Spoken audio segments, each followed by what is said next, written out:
I think Depot stays. Okay. I think Depot stays, but I do think that Myles Turner has to be moved on that roster to give Sabonis. I love Sabonis. I love him too. You have to. Plus minus, he's top 3. But he's forward, basketball.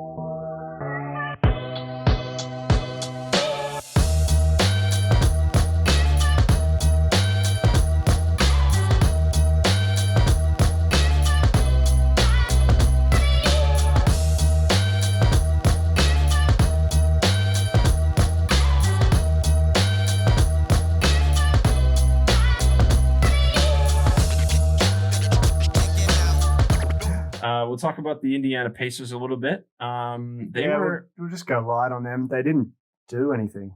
So yeah. There's not much to say. Starting lineup is roughly the same. I thought they were going to end up trading. Exactly the same. I don't see them changing anything on that starting roster. The only trade I'm sure you're going to mention is Myles Turner.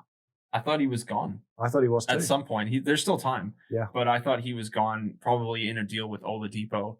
I don't know who's going to who wants those two necessarily, because Oladipo is a bit of a question mark with his injuries. I think Depot stays. Okay.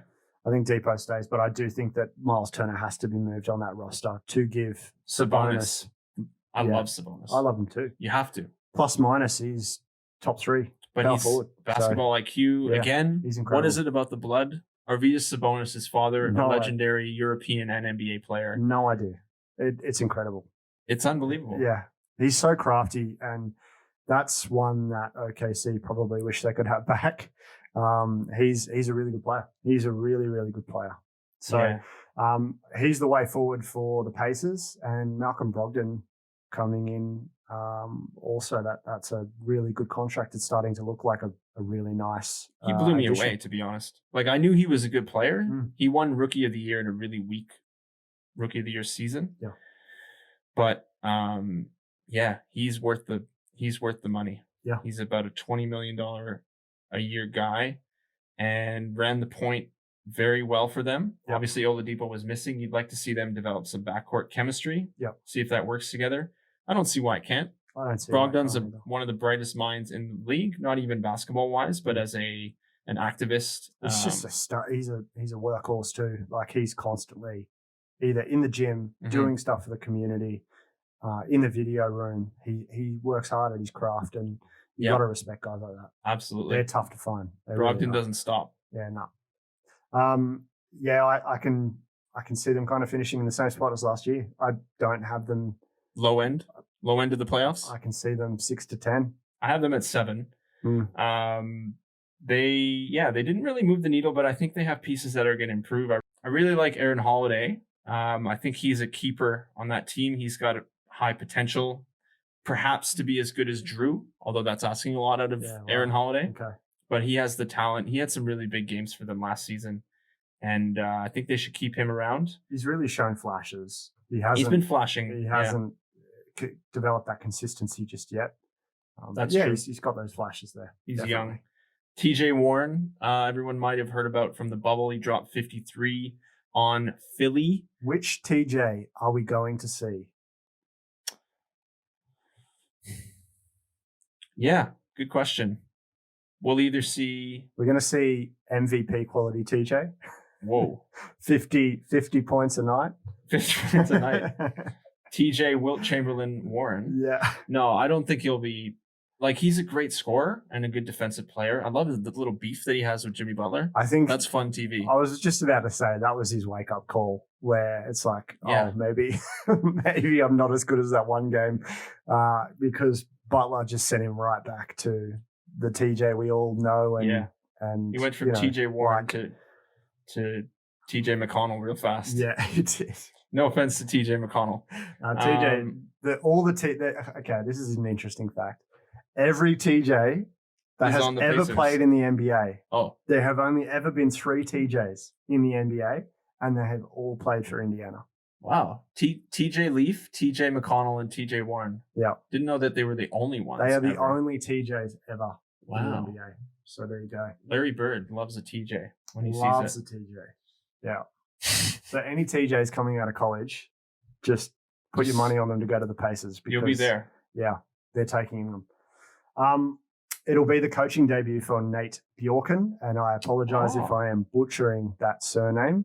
Former Raptors he assistant. is the Raptors assistant. So I'm interested to see what kind of system he implements, whether he brings in the Nurse system, Nick Nurse's system, yep. Or he has his own kind of, with the way the league's going, it's just a lot of off-ball screens. So whether he just brings in the average NBA system now and just follows what everyone else is doing, or has his own, I'm curious because he's a good hire. Yeah, he is a good hire because he, like you just said, he has the Nick Nurse sort of education, if you want to call it that.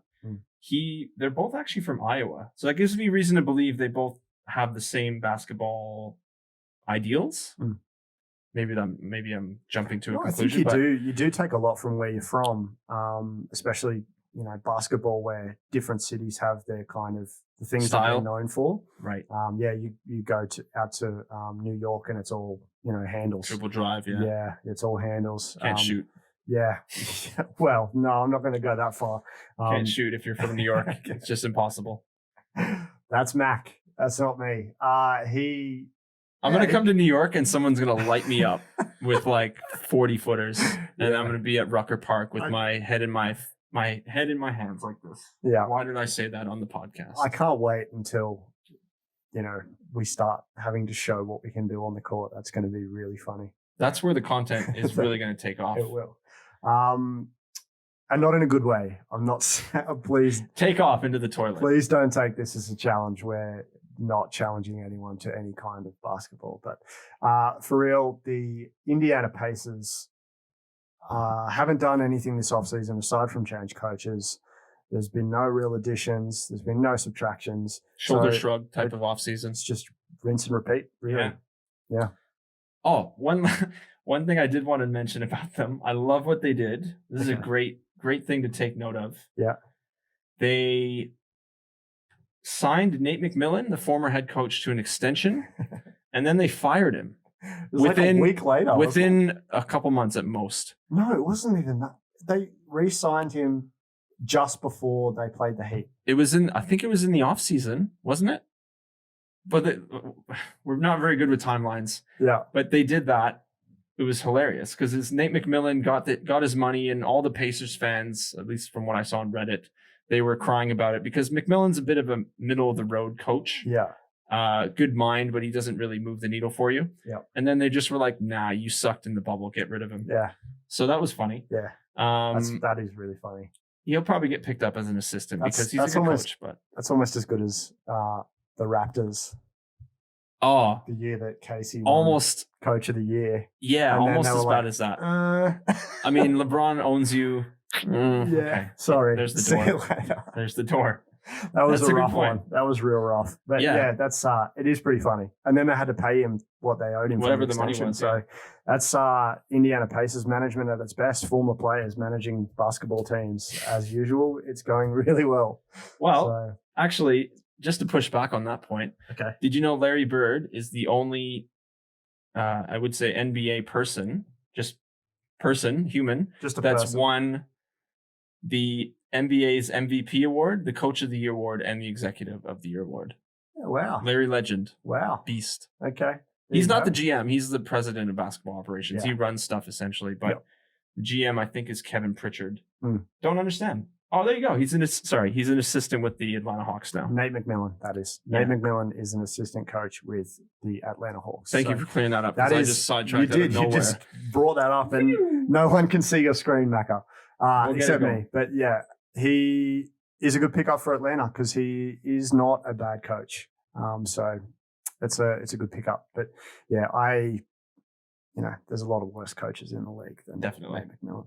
So suffice to say, Pacers had a shoulder shrug offseason. Yeah, it's just rinse and repeat. They're just going to run it back. Whether they trade a couple of pieces, a little bit into the season, I think Myles Turner is a good commodity to have. And they have to kind of clear out that middle for Sabonis. They have to let Sabonis have more space. I agree. You hand Sabonis the keys and you're just like, run it. I think, coming from Toronto where the big guy's the central piece there, he's got to have to, take some of that with him. So I'll be interested to see what kind of numbers Sabonis is putting up this year because he could really take off. Yeah, I could see him as a 2010 at least. If he's given the opportunities, if Turner gets shipped somewhere else. Yep. But I'd like to wrap up on the Pacers. Yeah, I would We'll move too. on to